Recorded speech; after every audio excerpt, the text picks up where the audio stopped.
Safa number 78. 78. أعوذ بالله من الشيطان الرجيم. بسم الله الرحمن الرحيم.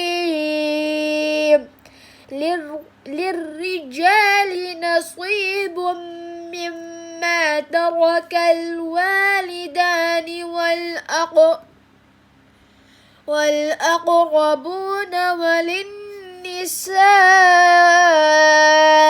نصيب مما ترك الوالدان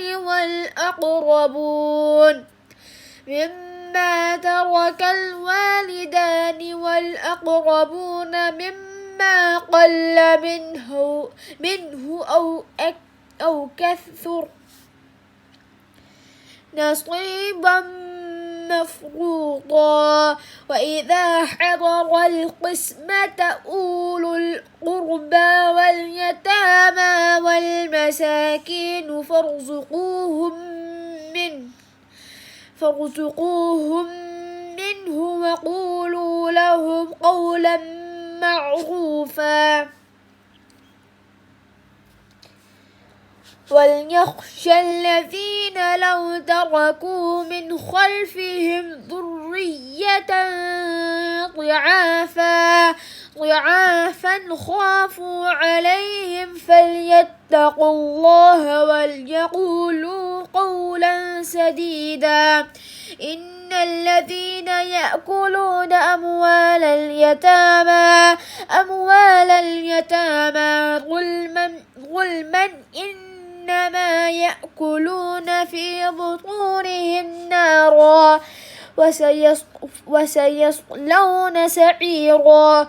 يوصيكم الله في أولادكم للذكر مثل حظ الأنثيين. فإن كن نساء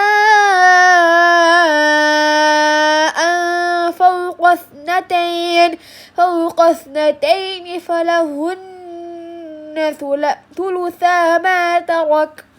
وإن كانت واحدة فلها النصف ولأبويه لكل واحد منهما السدس مما ترك إن كان له ولد. فإن لم يكن له ولد وورثه أبواه فلأمه الثلث. فإن كان له إخوة فلأمه السدس من بعد وصية يوصي بها أو دين. آباؤكم